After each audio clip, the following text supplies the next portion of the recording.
Hey there, this is Malorian, and this is going to be a Malorian Spotlight. Yes, we're back. We're going to be doing these again.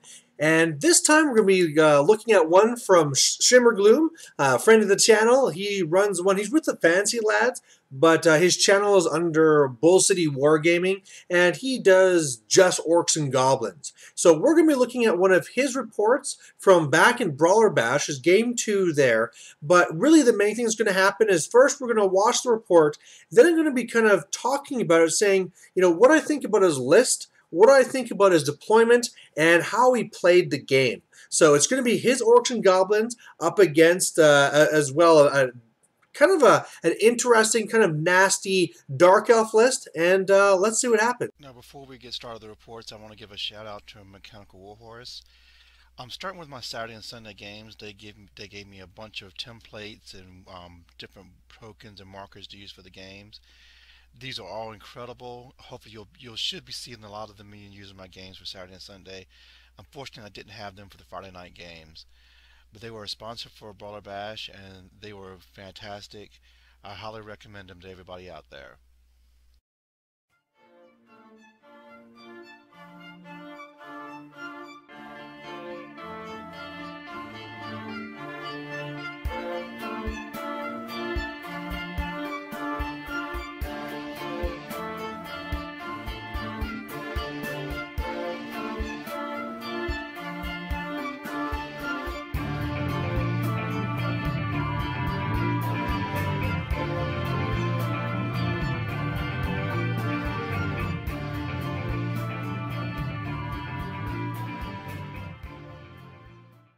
Hey guys, we're back with game 2 of Brawler Bash.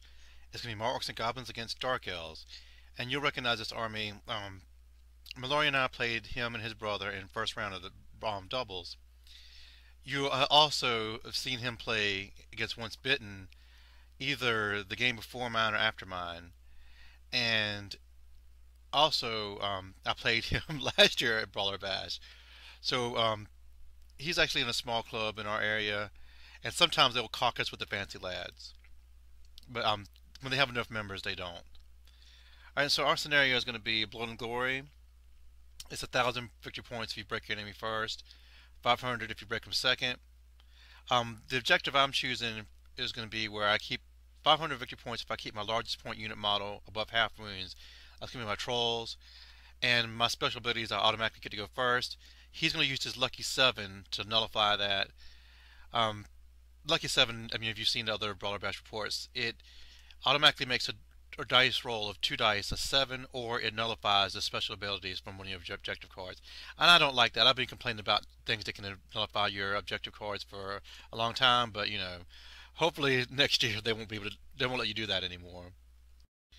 We'll take a quick look at my army list again, and uh, the thing I'm worried most always, I think everybody is worried the most about Dark Elves, especially this Dark Elf list you're going to see. Basically, I'm gonna have to hope my fast calf can try to take out his war machines and slow him down long enough for my war machines to wear him down, and then I'll try to see if my big blocks can go in and fight him. That's right. It's gonna be the Hellerbron list. This is a this is I think it's the very worst matchup for me since I'm a combat army mainly.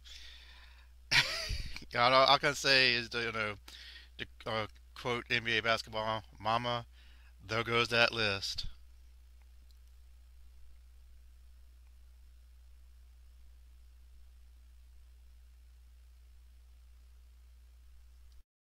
Alright, so here's my deployment. I was trying to see where he's going to put stuff at. That's why I have a lot of chaff here on this side. And he's going to have a lot of his fast cap and stuff opposite me here. And mainly, I want to know where his main 2 blocks were. Uh, I had to try to slow them down as much as possible, and I had to. My thinking was that I had the Crown of Command with my savages, so they could hold a turn long enough, hopefully, for my trolls to support.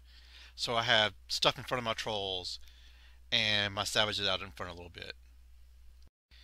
And here's the bulk of his list. Tons of fast cav, war machines behind it, and his 2 big blocks. I think he has me outdone on the fast cav, and my Wolf Riders cannot stand up to any of that stuff with all that striking first and reroll and everything. I just gotta somehow either get around him to the war machines or just sit out in front and slow down his big blocks with them as best I can. Okay, and for the Vanguards, he also played his card where he got the Vanguard something first. So he can have the Witch Hills Vanguarding up right behind those Dark Riders, so they're going to get to me even faster. I actually don't Vanguard that much because there's no for me to go Vanguard and get shot down by his Dark Riders, 3 units of Dark Riders. It's best if I can try to hold things back and try to move them in front later. Okay, so I win roll off to go first anyway, and now I'm going to get paid for not Vanguarding most of my Wolf Riders because everybody's going to start feeling animosity and be forced to charge. You can see here these Wolf Riders are forced to charge the Dark Riders. Luckily, they only kill one going in. My Night Goblins here in front of the Trolls are going to feel animosity. They're going to be forced to charge. They'll come within 8 of the Shades. The Smacks will come out, not even make it to the Shades. Luckily, I failed this charge, so I don't run over my own Fanatics. You can see these two fleeing Wolf Riders. They are going to get stand a shot against by the Shades because they're going to fail their animosity and be forced to charge. He'll kill 3 of them, and they're going to panic and flee. It's just, it's been a disaster already where half my chaff over here is already being forced to charge and it's going to be wiped off the board. And I need that to slow him down. Yeah, and this is another look. I think actually he didn't stand a shoot against my Wolf Riders. He stand a shot against my Night Goblins and killed, it looks like 6 of them. I remember that the Wolf Riders died because they were in the water partially. And so they had to take Dangerous Train for going through the water. And only one died then, no panic. And then 2 more died going over the obstacle. So they panicked then before they made contact with the Shades, and then they fled. So, my goodness. Uh, so this is pretty much my other movements. I'm just trying to move up here and here to try to keep these Warlocks and stuff and other Dark Riders from coming around on my rear really fast. And this is a huge moment in the game. Okay, so I'm going to try to cast Foot of Gork. Um, I'm going to find out then that he gets like +8 to the spell with Hellebron's unit, so Foot of Gork's going to be gone. I'm going to shoot a Rock Lava. Well, first I shoot my Doom Divers at the Witch Elves, and I looks like I kill 1 or 2. Most of them scatter off. Look at that hit there. I'm going to put a Rock Lava right on Hellebron's head, roll a hit. He's going to fail his Lookout Sir. Fail. I don't know if she has any kind of save or anything, but if she does, she fails it. And I'm going to do 3 wounds and kill Hellebron right off the bat with a Rock Lava. A lucky Rock Lava shot. Everything has been going wrong, and I kill Hellebron right off the top of turn 1. This is really good. This is like this is the best thing you could hope for. So the combat, he's going to wipe out my Wolf Riders.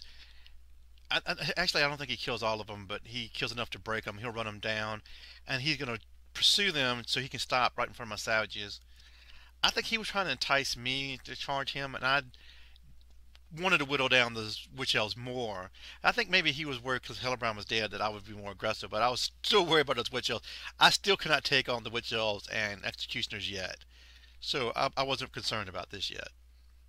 Okay, Dark Elf turn 1. He's going to charge my Wolf Riders there. I'll hold. He's going to beat them in combat, killing 2 of them. I'm going to break. I'll get away, and he's going to overrun into my squigs, and I'm fine with that because you can't see this. Maybe you can barely see this. There's a squig right there on that hill. You know, if it can survive, I can send it right through that that master, and hopefully kill it. And over here, he'll wipe out the Wolf Riders that are fleeing. It looks like he wipes out the Mangler that was there. I'm not really sure if that Mangler is dead or alive right now. He'll kill more Night Goblins, but I'm not going to care. I'm going to pass my panic test. So he's just clearing things around over here. Okay, my turn 2. Over here you'll see already the Wolf Riders keep playing. My Night Goblins are going to pass their Leadership 5 panic test um, for the Wolf Riders fleeing through them. Now, in my random movement, I'm able to get my Mangler to go over the Master without touching the squigs. He's going to kill it outright. That was perfect for me. So that's another big point item I've got off the table over here. Okay, over here I charge my Night Goblins back into the Shades again. It looks like he kills a couple from stand and shoot. And I did that because I wanted to be able to charge the Trolls after that into the Shades. And they're going to fail, so they'll be... No, actually, I did that to get them out of the way so I could charge my trolls at the executioners, and they failed that. Yeah, I should have probably charged him at the shades, but I figured he would flee then. And I had a reasonable, I think I needed a 9 or maybe a 10. So it was a reasonable charge. If I could have made an executioners, that would have been the best case scenario for me. And so then with the night goblins in with the shades, I tried to get my mangler to hit them and go through them, but the mangler doesn't make it. And you already see the mangler had taken 1 wound the previous turn, so he's not dead yet. And up at the top, you'll see I have a big boss that's made it into combat with the repeater bolt thrower there, and I'm pretty sure that's the one that has a shrieking blade. He's going to fail his fear test, but I'm still only going to kill one elf, and he's going to pass his leadership test. So basically, you see the only thing I really accomplished in Magic here, I Hand of Gork this mangler.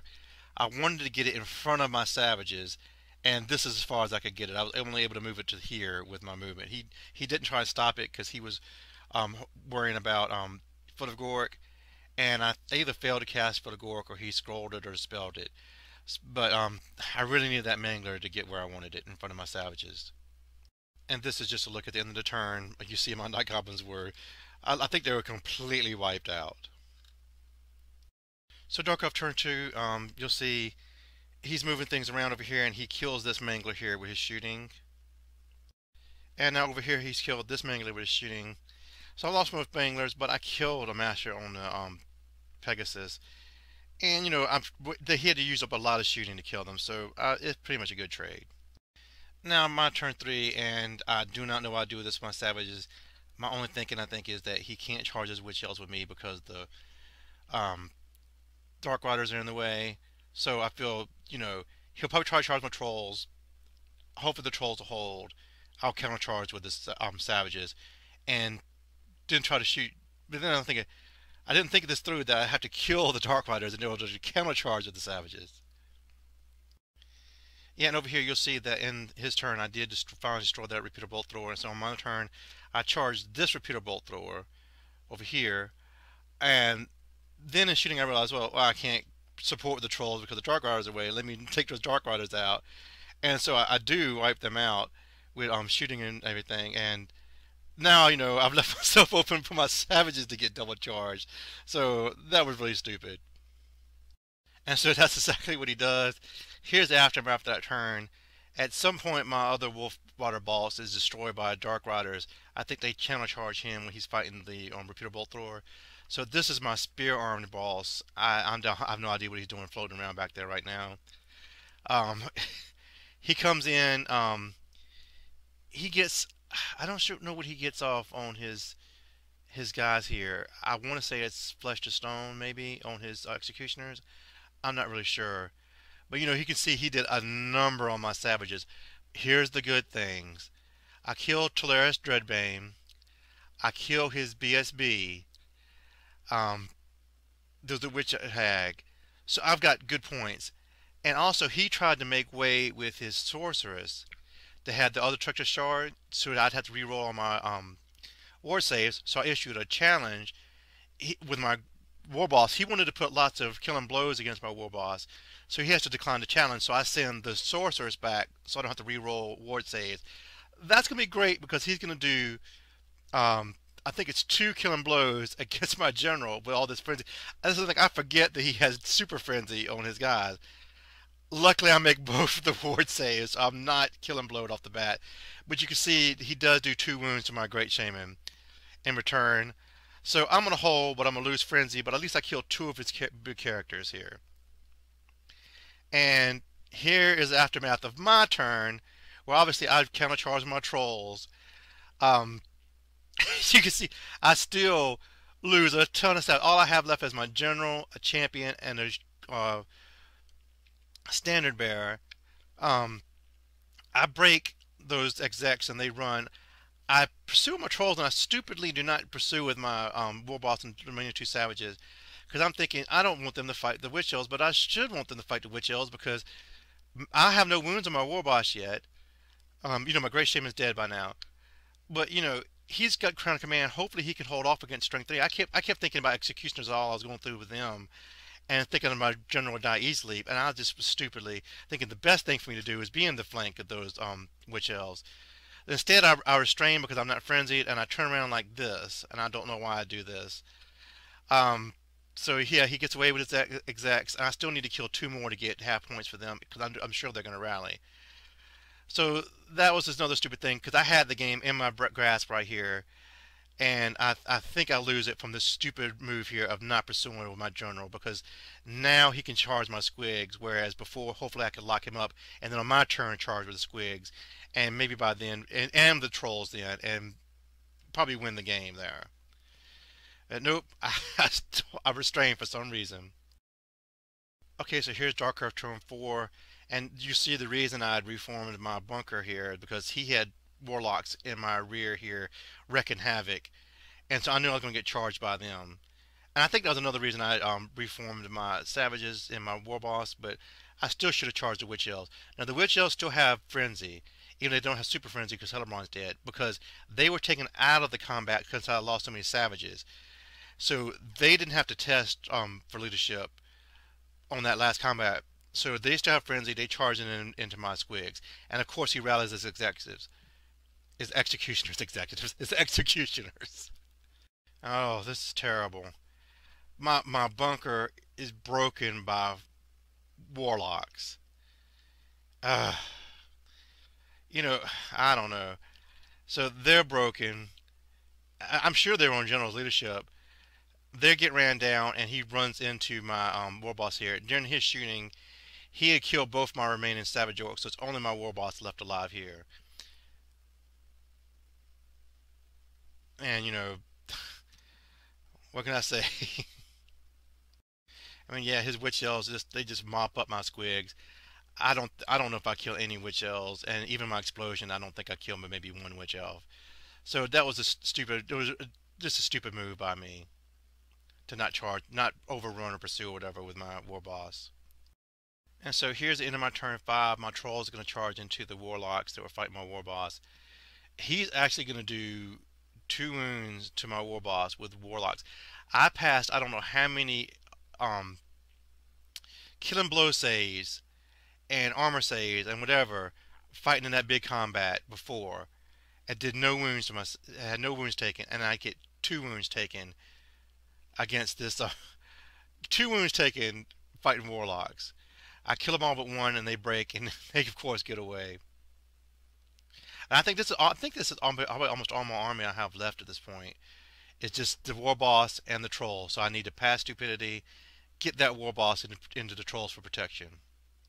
Okay, his turn 5. He's gonna shoot everything he has at my war boss. I am not going to get wounded. I'm going to somehow survive this onslaught of repeater bolt throwers that are left. I think there's still 2 throwers, um, dark riders. Um, I don't know what kind of magic he tries against me. Everything. I'm going to live through it. So my war boss is alive. I got my highest point unit alive. I've lost a lot. I've lost the game, but I can still get a lot more points. Just got to get my general in that troll unit. And so in my turn 6, I do want to first note that I did get those execs below 25%, so I'll get half points for them. What do you think happened in this picture here? That's right, my trolls roll a 10 for their leadership. They fail stupidity. I can't get my war boss into that unit. And I had used my lucky day much earlier on a miscast. So you can only use 1 lucky day per game, even though you had 2. So I could not use the lucky day here at a critical moment to pass that stupidity test automatically. So I'm like, well, I gotta, I can't get my guy, I can't get my war boss in there. I need to go ahead and charge. I declare war and charge at the executioners, and I fail the charge. So now I'm a sitting duck here, going into the his last turn. So yeah, this is his last turn. He was going to charge his witch elves in a way where he can get around my war boss, right into my trolls. His shooting is going to just kill my war boss. I mean, after so many saves, at some point I was going to have to fail one and do the last wound, and so I die. The executioners tried to charge my trolls, but they failed. So he's going to come in here with a flaming band of witch elves. They're still frenzied. He's just going to tear through my trolls. I've still man. I think he kills 3 or 4 trolls. I'm still actually steadfast, but it's only 4. I fail it, and I get run down, so I lose not just those points, but the 500 points that I was going to get for having my most expensive unit above half. So I'm completely tabled here at the end of the game. So this is a big, huge victory for the Dark Elves. I'm not sure how many points he got. I think it's around at least 4,500 or so more. I was well over 4,000 if I remember right. But I actually get a little over 2,500. I only get like 20 or 30 points less in this loss than I did winning my first game. So I've got a little over 5,000 points in 2 games. Um, for a loss, over 2,500 points is really good. Because I killed Hellebron, I killed his BSB, I killed Dreadbringer, or whatever his name is. I killed his master. Half points with execs. I killed a bunch of other chaff and stuff all around. I didn't. And also I broke him first. That was a big thing. I actually broke him first, so I got the 1,000 points. He broke me second. He got the 500 points. So I got the 1,000 points for the scenario as well. I completely forgot about that. So actually, I got 1,000 for that and around 1,500 for his army. But still, it's a good amount of points.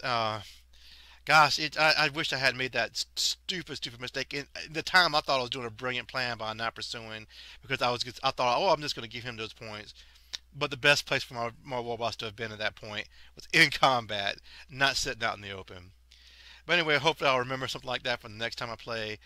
Uh, I'm pretty much even in points for 2 games. My third game is going to be against dwarfs. This is also a dwarf opponent. He played Malorian after he played me, so you'll recognize this army as well. And that'll be my game 3. I hope you guys enjoyed this, and I'll talk to you next time. Thanks for listening.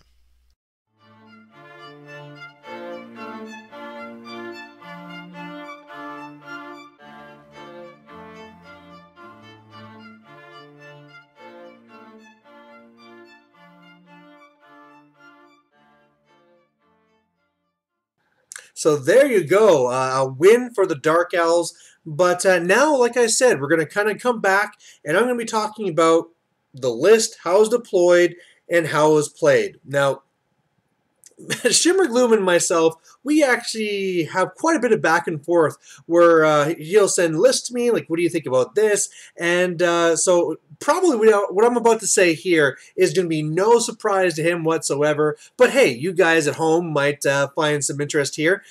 Two, not rival, but two war bosses with differing opinions.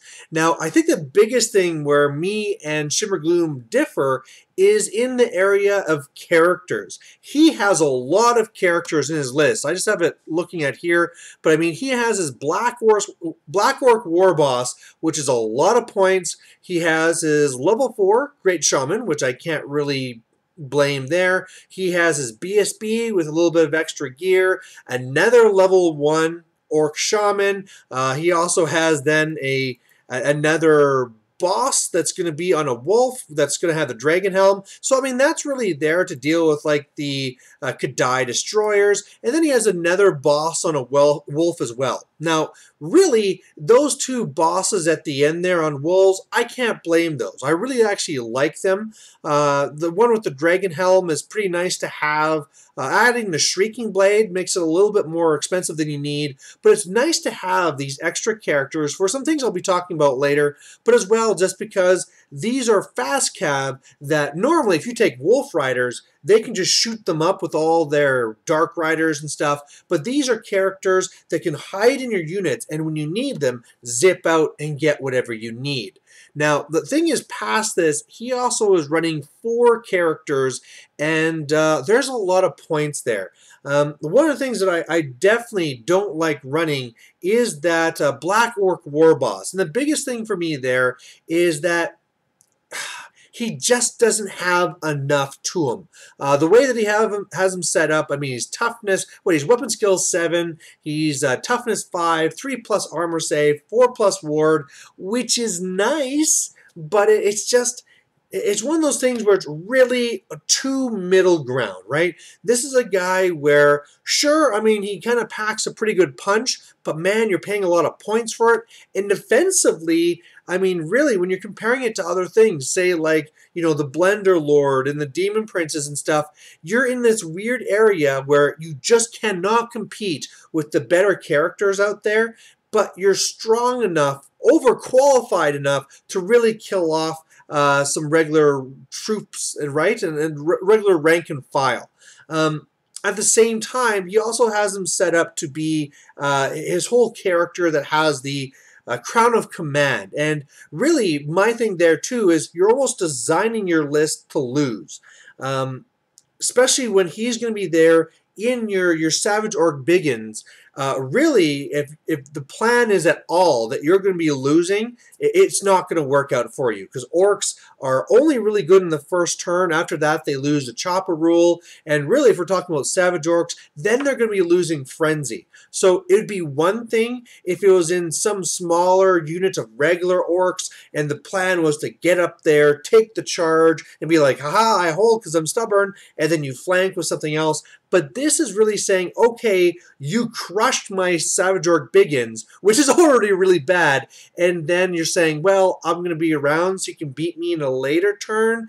It's just one of these things where I think these points could be going somewhere else. But anyway, I've probably talked enough about that. Past that, a lot of the other things in the list I really like having there. Of course, the Fanatics are always really nice in a list like this. We're going to have units running around you, so it's nice to have those. The Wolf Rider is always great. I love the 18 Trolls. The War Machines, of course, great to have there. 2 Doom Divers, 2 Rock Llamas. The other 2 things to kind of talk about here is the Squigs and the Mangler Squig. Now, Squigs I really actually like. They're a very powerful unit, but I feel they need to be a little bit bigger to really do what they need to do, especially at 3,000 points where people are building aggressive lists. You need to have the unit really in Horde. And when you think of it, with all the characters that we had there, we start pulling just not a lot, just a little bit of points from there, and all of a sudden this unit can be upgraded to being a Horde, right? And I really think that would be doing a lot more for the list. Past this, we have the 2 Mangler Squigs, and of course, I mean, he's a lover of Mangler Squigs. I am not. A good example is this game here, where your Mangler Squigs, at first you're like, oh wow, he has guys running all around me, so I have these Mangler Squigs that can just jump around and kill them. But at the same time, what are they going to do? They're just going to shoot down these Manglers. So in this game here, I mean, what? I believe they killed 1 Master, and I don't know if they really did much of anything else, but for the most part, they're just too risky. And I guess maybe in a format like this, I guess I should explain this first. At Brawler Bash, you got points for what you killed. So the whole idea of I'm going to hide, I'm going to win by 100 points, that's not there. So really, maybe with that aspect in mind, it's like, oh, it's 2 units, 65 points. They can go out and they can probably get me something. All right, we got that there. But it's just, again, one of those things where it's not really my favorite unit. But really, my biggest beef with the list is probably just the characters, which I'm not going to get back into that again. Next, I'm going to be talking about deployment. Now, in this list here, I'm going to have to kind of explain what I would have done and then explain why that's not the right thing to do. Looking at the board, one thing he didn't really explain is that he had the river on the right flank, so you can't really go too much over there. But on the left flank, there was that Temple of Skulls piece of terrain. Now, I don't know if they were playing that as a hill or if they were playing that as impassable. It wasn't really said there, but really, if that was not impassable and you could actually be using it as a hill, that would be a wonderful place to shift over your lines and castle, because they have all these Dark Riders and Warlocks and stuff that want to get around to you, and if you want to be getting the most out of your War Machines, you got to keep them alive. And so you can castle there, you can shoot down, get your points, and then engage as you need. Because really, at that point, especially because you have those 2 characters that can hide within your units, you should be the one that can actually go and we're going to talk about this in the part played. However, in this game here, I believe hiding and castling in a corner would have been the wrong idea. And that's because it's a game where it's all about what you kill. And you can spend your time hiding in a corner and doing that, but you're going to end up the game saying, well, okay, I might have pulled some things off, but I'm not getting the big points. And so I believe then, taking that in mind, really the deployment that he really did is probably kind of the right idea. I think his trolls should have been further up and stuff like that. Just going to go and quickly take another look at this here. But the main thing is that the big thing you had to look at for getting points in this game is that you needed to kill those two big blocks in the center, because that's where all the points were, right? We have the big huge unit of Witch Elves, we have the big unit of the Executioners, all the characters are in there, and yeah, looking at this again, the trolls are a little bit set back. I think that if the line could have been shifted over a little bit to the left, you would have had room to have things like the night goblins to the right flank. So I mean, if the warlocks are ever coming around, you can send a fanatic at them. Here he had the wolves set up forward and being 5 wide. The nice thing here you can always do too is first turn you Congo line them so that they don't take up much space in your line. Of course, they can always vanguard up and out after, and then being fast cab, they can really do whatever they want regardless. So looking at the line here, they're really taking up a lot of space when really there's definitely a section here between where the squigs were and the Savage Orc Biggins, where from what I can see there, things could have been squished, and with those going Congo line, all of a sudden you get a lot more of those potential strong units up front. I mean, the trolls failed that one charge, and maybe if they were farther up, that wouldn't have been the problem. Now, the big thing while I'm saying why you want to be doing this as opposed to going the corner is, again, you need to get the points from those two big blocks. That's where a big chunk of the points are, especially because this is Blood and Glory.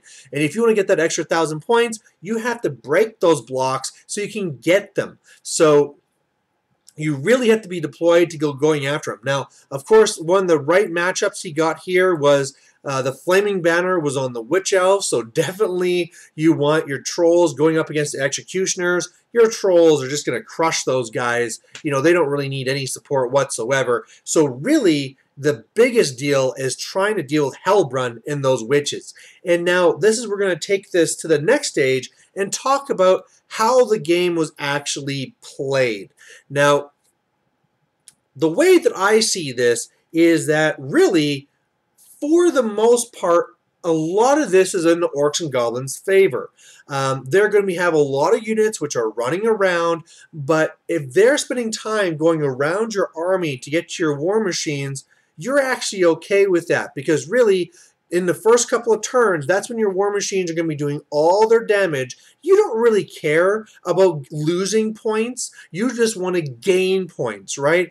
Even if the game ends up where you both table each other, you don't care that you got tabled. You're caring about all the points you got from them. And the more fast cab that's going around your army to go after those war machines, the fewer there is between you in those two critical blocks, your real actual objective. And the big thing to remember here is that you're dealing with two big hordes that both have frenzy. Talaris, or whatever his name is, whenever he joins Executioners, he gives them frenzy. So this is two units that you can just run up, and you can either redirect, or more so if they realize, of course, if they're a stronger player or reasonable player, they're just not going to charge, which is going to allow you to get the matchups you want. You're not going to have the double charges and things like this. So one of the things that really comes from the very beginning here is there was a little mistake there where Foot of Gork went after the Witch Elves, and it should have gone after the Executioners, right? That's kind of a minor thing. But I think a bigger thing was the War Machines going after Hellbrun. Now, granted, it all did work out, right? He killed Hellbrun right away, and that was a really big deal, and it really kind of changed the way that game could have gone. I mean, the Dark Elves won, but if Hellbrun was alive, I mean, like we talked about with that one war boss, she could have just come in, killed that war boss like nothing, and all of a sudden it just would have been way worse. Now, Instead, what I would have done is those witches are very, very weak. They're toughness 3, no armor, especially when there's no cauldron there. So just send those things right in the middle and blow them apart. Boom, boom, boom. Throw all your war machines into that one unit. First of all, because there's 3 characters there that you really want to get to. They have the mage there, they have the BSB, and they also had Hellbrun. And again, I already said about the executioners, your trolls will defeat that unit all by itself. It needs no support whatsoever. They can do that. It's really the witch elves you have to deal with.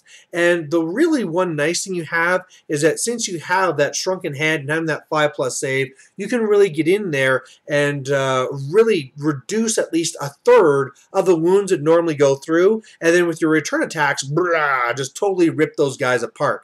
But of course, the smaller they are, the better, because then you might actually try and win combat, and if nothing else, be steadfast. I mean, that's the thing. Why need the Crown Command if you can just be steadfast? Now, it did pay off here. I think as well, another big thing that could have happened here as well is just really that play between the 2 units. I mean, there was a time where you had the Night Goblins charging off into the what are they called? The scouting unit there, just to get out of the way. Really, a lot of that should have been very needed. Really, you just want to be at that point where you're side by side. You have your matchups already set up where the Savage Orc Biggins are going to be taking on the Witch Elves, and you have your Trolls, which are going to be taking on the Executioners.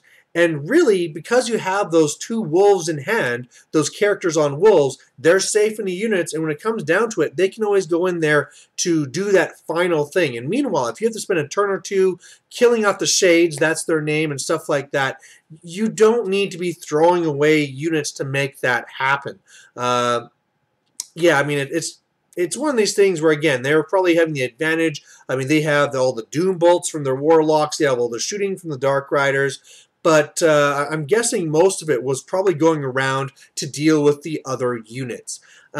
Something else you can do as well is, especially when it comes to when the time you're going to actually charge in there, it's really nice to have then the wolves out of the units, because then when you charge in, we had the time where the trolls came to the flank and they broke, and one thing wasn't caught and wasn't pursued and all this. And of course, you already said in the one battle report, it was a mistake not to pursue with the war boss because it would have locked down those witches and allowed the trolls to do other things.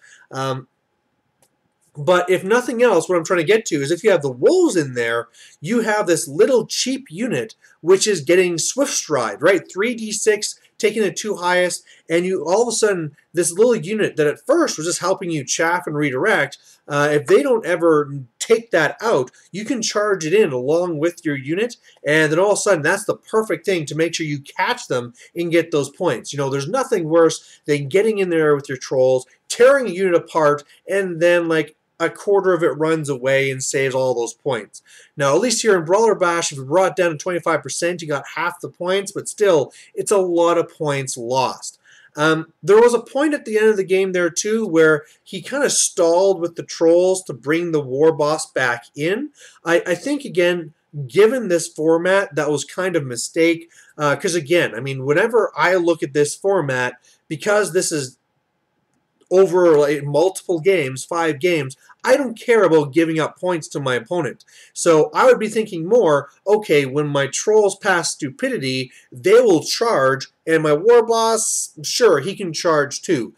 Sure, it's probably going to go bad for the war boss, he might get killed, but the main thing is you need to deliver those trolls to get more points and do what you need to do. Now, in the end, it didn't matter. You failed stupidity, and that didn't happen. But as well, something that maybe I'm incorrect, but just because the trolls fail stupidity doesn't mean you can't join the unit. Again, I could be wrong with that. It's something that's really uncommon. It almost never comes up, but it's not a rule that I recalled straight off the bat. But otherwise, kind of a hard matchup. Really going into a game like this where you want to be getting lots of points, it's not exactly good to have all these units running around, especially things like Warlocks where they have the 4+ ward and stuff. They're really hard to get the points from. I mean, like I said, normally you can just send your Doom Divers after stuff like that, and just like, oh yeah, I got your running little elves, I don't really care. But to get that 4+ ward, you're kind of not doing anything. You might kill a couple, they pass their leadership 9 or whatever, and they're fine. So in the end, the real goal had to be getting those 2 blocks, and I think over the course of the game, that got a little bit lost. All of a sudden, of course, he made the mistake of shooting away the 1 unit, so he was able to get double charged. I mean, again, he notices that that's a mistake. One of my favorite things to do is that if you want to have a unit in front of one of your big killer units, that's awesome. I will leave them there, and I will just continue to shoot that unit in the back and bring them down. So again, I mean, if that shooting would have gone not against the warlocks, but against the witches behind, that would have been much better. And then, I mean, what would be their options? Either those warlocks in the front could move out of the way and they lose a turn, or they stand there and eventually you charge them and they flee, you go to witch elves, or they hold, you kill, you overrun, or they have to kind of like awkwardly charge together, and all of a sudden there's a lot fewer witches attacking. It's just one of these things you just might as well use to your advantage. So a couple of mistakes made there, but overall, I really enjoy watching Shimmergloom's games. If you are not subscribed, I'm going to be having a link to his channel down below. You should go down there and check it out. And otherwise, thanks for watching. Bye.